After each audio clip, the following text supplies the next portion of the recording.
ओम शांति 19 मे 2025 प्रातः मुरली शिव भगवानकर मधुर महावाक्य।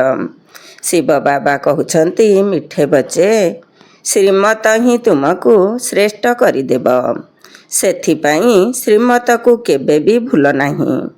निज मत अर्थात मन मतरे न चली एकमात्र बाबांक मतरे चाल, श्रीमत ही तुमको श्रेष्ठ करदेव, सेथिपाई ती श्रीमत को केबे भी भूल नहीं।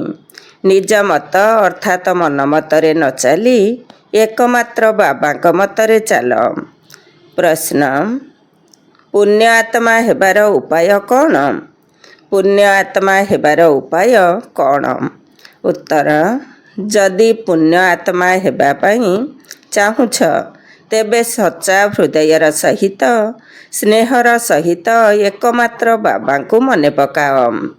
कर्मेन्द्रिय द्वारा कौनसी भी विकर्म कर नहीं।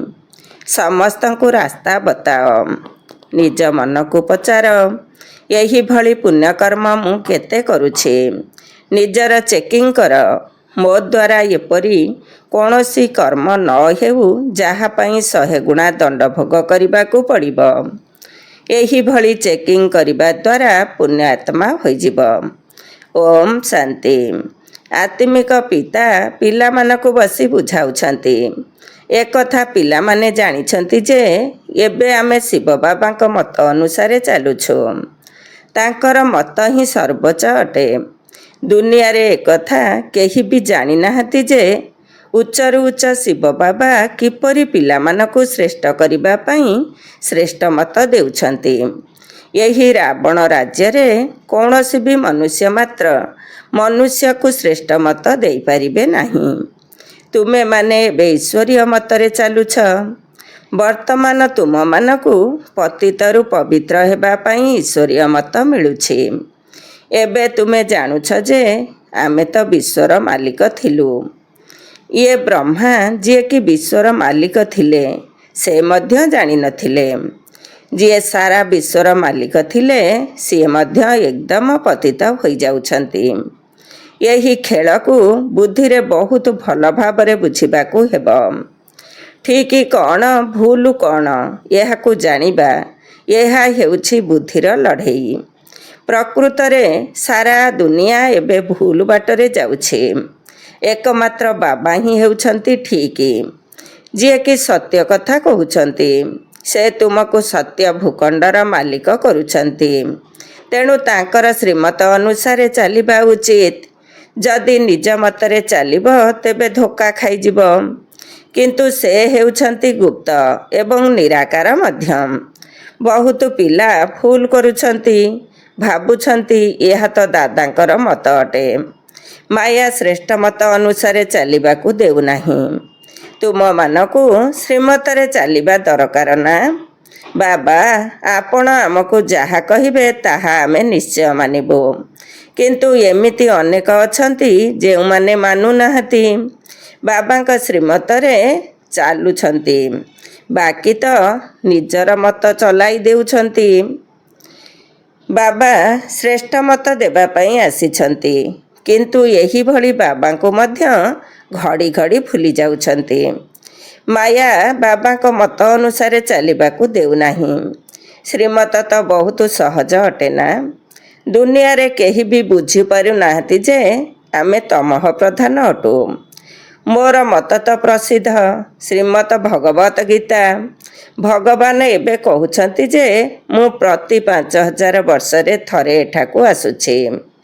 आसी भारत को श्रीमत अनुसारे श्रेष्ठ रु श्रेष्ठ करुछि। बाबा तो सावधान करुछंती, तथापि पिला माने श्रीमत रे चालू नाहती। बाबा प्रतिदिन बुझाई चलीछंती, पिला माने श्रीमत रे चलिबा को भूली जाओ नहीं। एहा ब्रह्माकर कथा तो नुहे।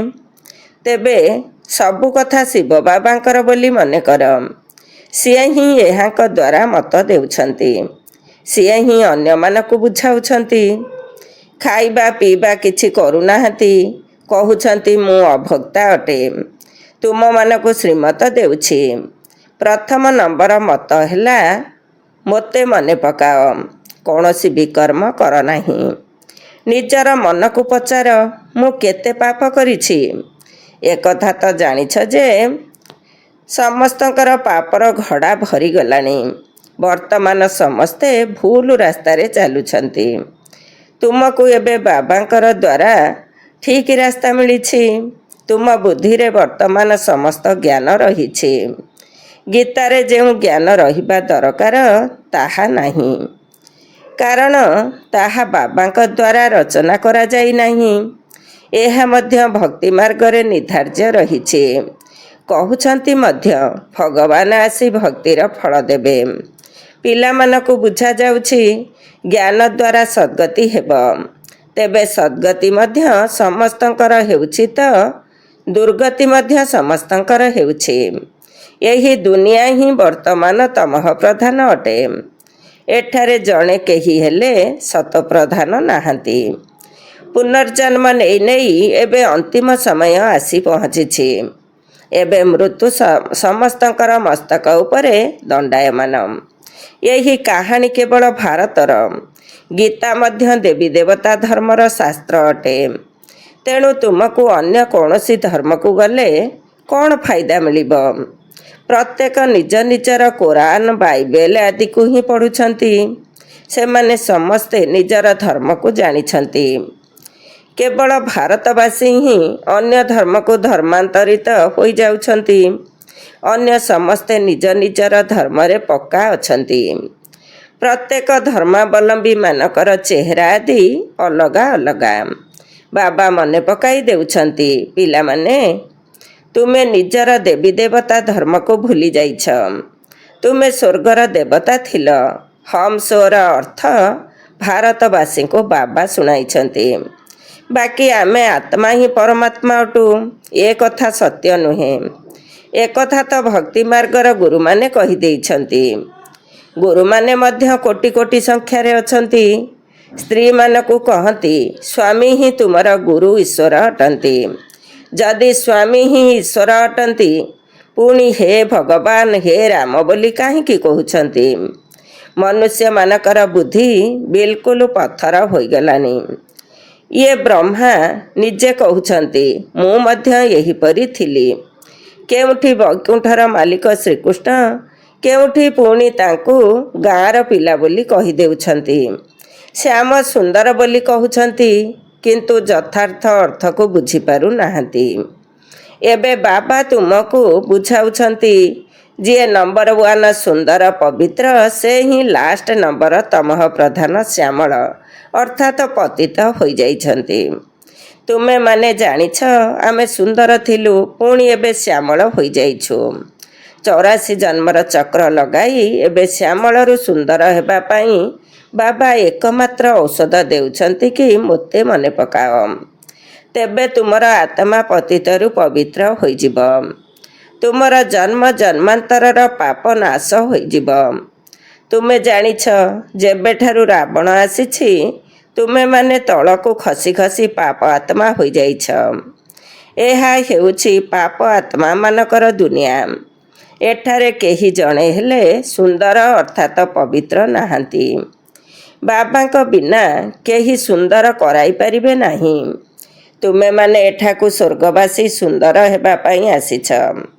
ଏବେ ନର୍କବାସୀ ଶ୍ୟାମଳ ହୋଇଯାଇଛ। କାହିଁକି ନା କାମଚିତା ଉପରେ ବସି କଳା ହୋଇଯାଇଛ। ବାବା କହୁଛନ୍ତି, କାମ ମହାଶତ୍ରୁ ଅଟେ। ଯେଉଁମାନେ ଏହା ଉପରେ ବିଜୟ ପ୍ରାପ୍ତ କରିବେ, ସେହିମାନେ ହିଁ ଜଗତ ଜିତି ହେବେ। ପ୍ରଥମ ନମ୍ବର ହେଲା କାମ। ତାଙ୍କୁ ବା କାମୀମାନଙ୍କୁ ଏହି ପତିତ କାମୀମାନଙ୍କୁ ହିଁ ପତିତ କୁହାଯାଉଛି। କ୍ରୋଧୀକୁ ପତିତ ବୋଲି କୁହାଯିବ ନାହିଁ। ଡାକୁଛନ୍ତି ମଧ୍ୟ, ଆସି ପତିତରୁ ପବିତ୍ର କର। ତେଣୁ ଏବେ ବାବା ଆସିଛନ୍ତି, କହୁଛନ୍ତି ଏହି ଅନ୍ତିମ ଜନ୍ମ ପବିତ୍ର ହୁଅ। ଯେପରି ରାତି ପରେ ଦିନ, ଦିନ ପରେ ରାତି ହୋଇଥାଏ, ସେହିପରି ସଙ୍ଗମ ଯୁଗ ପରେ ପୁଣି ସତ୍ୟଯୁଗ ଆସିବ। ଚକ୍ର ଘୂରି ଚାଲିଛି।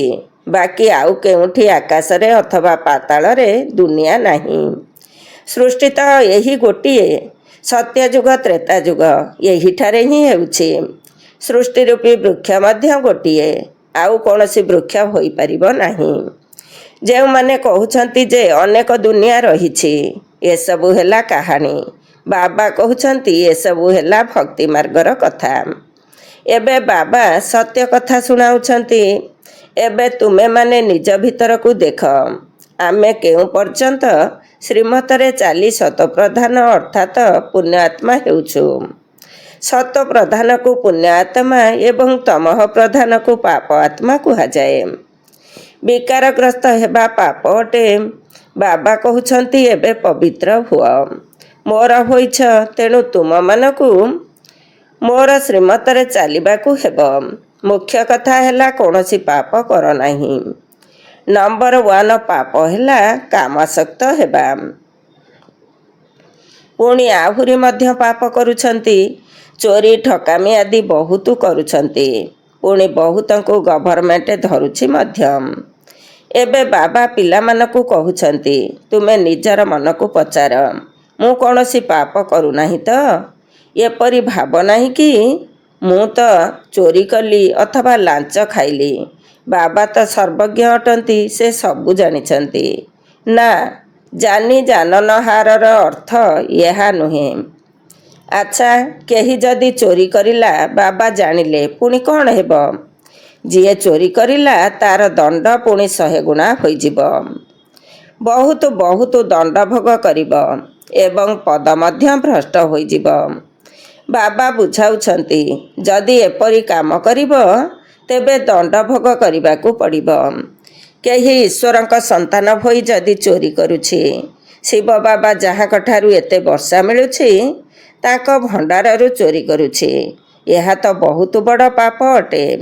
କାହା କାହା ଭିତରେ ଚୋରିର ଅଭ୍ୟାସ ରହିଥାଏ, ତାଙ୍କୁ ଜେଲ ବାଡ଼ ବା ଯିଏ ବାରମ୍ବାର ଜେଲକୁ ଯାଇଥାଏ ତାଙ୍କୁ କୁହାଯାଏ ଏହା ହେଉଛି ଈଶ୍ୱରଙ୍କର ଘର। ସବୁ କିଛି ଈଶ୍ୱରଙ୍କର ଅଟେ ନା। ବାବାଙ୍କ ଠାରୁ ବର୍ଷା ନେବା ପାଇଁ ଈଶ୍ୱରଙ୍କ ଘରକୁ ଆସୁଛନ୍ତି, କିନ୍ତୁ କାହା କାହାର ଅଭ୍ୟାସ ହୋଇଯାଇଛି, ତେଣୁ ତାର ଦଣ୍ଡ 100 ଗୁଣା ହୋଇଯାଉଛି।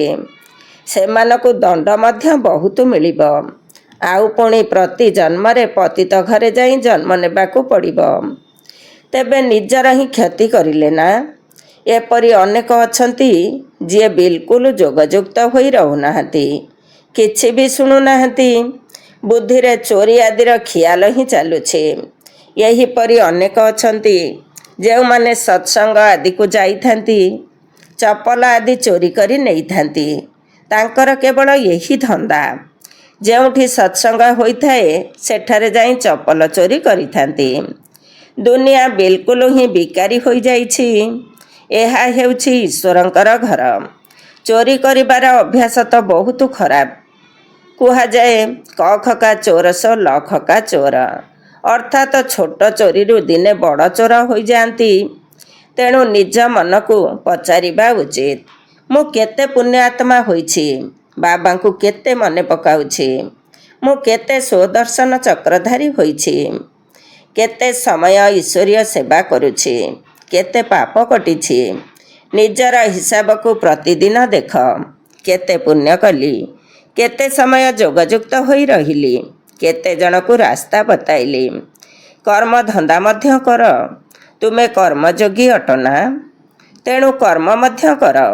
ବାବା ଏହି ବ୍ୟାଚ ତିଆରି କରାଉଛନ୍ତି। ଭଲ ଭଲ ଲୋକମାନଙ୍କୁ ଏହା ଉପରେ ବୁଝାଅ। ଏହି ମହାଭାରତ ଲଢ଼େଇ ଦ୍ୱାରା ହିଁ ସ୍ୱର୍ଗର ଦ୍ୱାର ଖୋଲିବ। ଶ୍ରୀକୃଷ୍ଣଙ୍କ ଚିତ୍ରରେ ତଳେ ଥିବା ଲେଖାଟି ବହୁତ ଫାଷ୍ଟ କ୍ଲାସ୍ ଅଟେ, କିନ୍ତୁ ପିଲାମାନେ ଏବେ ଏତେ ବିଶାଳ ବୁଦ୍ଧି ହୋଇନାହାନ୍ତି। ଅଳ୍ପ କିଛି ଧନ ମିଳିଗଲେ ନାଚିବାରେ ଲାଗି ପଡ଼ୁଛନ୍ତି। କାହା ପାଖରେ ଅଧିକ ଧନ ଥିଲେ ଭାବୁଛନ୍ତି ମୋ ପରି କେହି ନାହାନ୍ତି। ଯିଏ ପିଲାମାନଙ୍କର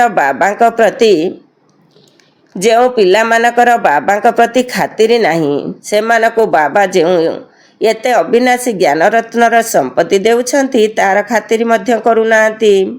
ବାବା ଗୋଟିଏ କଥା କହୁଛନ୍ତି, ସେମାନେ ଆଉ ଗୋଟିଏ କଥା କରୁଛନ୍ତି। ବାବାଙ୍କ ପ୍ରତି ଖାତିର ନଥିବା କାରଣରୁ ବହୁତ ପାପ କରି ଚାଲିଛନ୍ତି।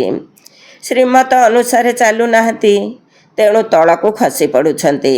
ବାବା କହୁଛନ୍ତି ଏହା ମଧ୍ୟ ଡ୍ରାମା। ତାଙ୍କର ଭାଗ୍ୟରେ ନାହିଁ।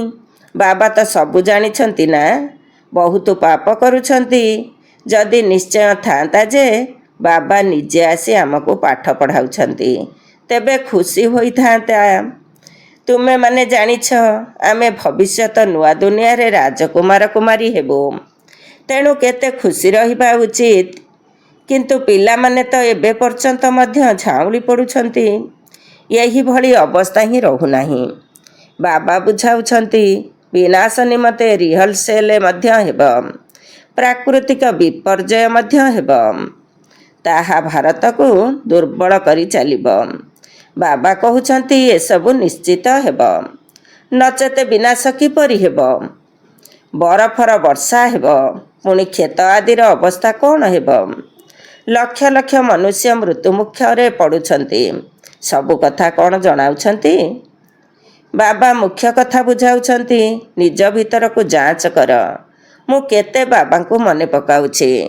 ବାବା ଆପଣ ତ ବହୁତ ମିଠା ଅଟନ୍ତି। ସବୁ ଆପଣଙ୍କର ଚମତ୍କାର ଅଟେ। ଆପଣଙ୍କର ନିର୍ଦ୍ଦେଶ ହେଲା ମୋତେ ମନେ ପକାଅ, ତେବେ 21 ଜନ୍ମ ପାଇଁ କେବେ ରୋଗୀ ହେବ ନାହିଁ। ନିଜକୁ ଆତ୍ମା ନିଶ୍ଚୟ କରି ବାବାଙ୍କୁ ମନେ ପକାଅ, ତେବେ ମୁଁ ଗ୍ୟାରେଣ୍ଟି ଦେଉଛି ସମ୍ମୁଖରେ ବାବା ତୁମକୁ କହୁଛନ୍ତି। ତୁମେ ପୁଣି ଅନ୍ୟମାନଙ୍କୁ ଶୁଣାଉଛ। ବାବା କହୁଛନ୍ତି ମୋତେ ମନେ ପକାଅ, ବହୁତ ସ୍ନେହ କର। ତୁମମାନଙ୍କୁ ଅପବିତ୍ରରୁ ପବିତ୍ର ହେବା ପାଇଁ କେତେ ସହଜ ରାସ୍ତା ବତାଉଛି। କେହି କେହି କହୁଛନ୍ତି ମୁଁ ତ ବହୁତ ପାପୀ ଆତ୍ମା। ଆଚ୍ଛା, ତେବେ ପୁଣି ଏପରି ପାପ କର ନାହିଁ। ମୋତେ ମନେ ପକାଇ ଚାଲ, ତେବେ ଜନ୍ମ ଜନ୍ମାନ୍ତରର ଯେଉଁ ପାପ ରହିଛି ତାହା ଏହି ଯୋଗ ଦ୍ୱାରା ଭସ୍ମ ହୋଇଯିବ। ବାବାଙ୍କୁ ମନେ ପକାଇବା ହିଁ ମୁଖ୍ୟ କଥା ଅଟେ। ଏହାକୁ ସହଜ ଯୋଗ ମଧ୍ୟ କୁହାଯାଉଛି। ଯୋଗ ଶବ୍ଦ ମଧ୍ୟ କୁହ ନାହିଁ। ସନ୍ନ୍ୟାସୀମାନଙ୍କର ହଠ ଯୋଗ ଭିନ୍ନ ଭିନ୍ନ ପ୍ରକାରର ରହିଛି। ସେମାନେ ଅନେକ ପ୍ରକାରର ଯୋଗ ଶିଖାଇଥାନ୍ତି। ଏହି ବାବା ତ ବହୁତ ଗୁରୁ କରିଛନ୍ତି ନା। ଏବେ ବେହଦର ବାବା କହୁଛନ୍ତି ଏସବୁକୁ ଛାଡ଼। ଏମାନଙ୍କର ମଧ୍ୟ ମୋତେ ଉଦ୍ଧାର କରିବାକୁ ପଡ଼ିବ। ଆଉ କାହାର ଶକ୍ତି ନାହିଁ ଯିଏ ଏପରି କହିପାରିବ। ବାବା ହିଁ କହୁଛନ୍ତି ମୁଁ ଏହି ସାଧୁ ଆଦିଙ୍କର ମଧ୍ୟ ଉଦ୍ଧାର କରୁଛି। ପୁଣି ଏମାନେ ଗୁରୁ କିପରି ହୋଇପାରିବେ? ତେଣୁ ପ୍ରଥମ ଏବଂ ମୂଳ କଥା ବାବା ବୁଝାଉଛନ୍ତି। ନିଜର ମନକୁ ପଚାର, ମୁଁ କୌଣସି ପାପ କରୁନାହିଁ ତ? କାହାକୁ ଦୁଃଖ ଦେଉନାହିଁ ତ? ଏଥିରେ କୌଣସି ଅସୁବିଧା ନାହିଁ। ନିଜକୁ ଯାଞ୍ଚ କରିବା ଉଚିତ। ସାରା ଦିନରେ କେତେ ପାପ କରିଲି, କେତେ ବାବାଙ୍କୁ ମନେ ପକାଇଲି। ଯୋଗ ଦ୍ୱାରା ହିଁ ପାପ ଭସ୍ମ ହେବ। ତେଣୁ ଚେଷ୍ଟା କରିବା ଉଚିତ। ଏହା ବହୁତ ମେହନତର କାମ। ଏକମାତ୍ର ବାବା ହିଁ ଜ୍ଞାନଦାତା ଅଟନ୍ତି। ବାବା ହିଁ ମୁକ୍ତି ଜୀବନ ମୁକ୍ତିର ରାସ୍ତା ବତାଇଥାନ୍ତି। ଆଚ୍ଛା, ମିଠା ମିଠା ଶିଖିଲଧେ ସନ୍ତାନମାନଙ୍କ ପ୍ରତି ମାତା ପିତା ବାପ ଦାଦାଙ୍କର ମଧୁର ସ୍ନେହ ସମ୍ପନ୍ନ ଶୁଭେଚ୍ଛା ଏବଂ ସୁପ୍ରଭାତ। ଆତ୍ମିକ ପିତାଙ୍କର ଆତ୍ମିକ ସନ୍ତାନମାନଙ୍କୁ ନମସ୍ତେ। ଆମ ଆତ୍ମିକ ସନ୍ତାନମାନଙ୍କର ଆତ୍ମିକ ମାତା ପିତା ବାପ ଦାଦାଙ୍କୁ ନମସ୍ତେ ନମସ୍ତେ ଏବଂ ସୁପ୍ରଭାତ। ଶୁକ୍ରିୟା ବାବା, ଶୁକ୍ରିୟା। ଧାରଣା ପାଇଁ ମୁଖ୍ୟ ସାର 1 ନମ୍ବର।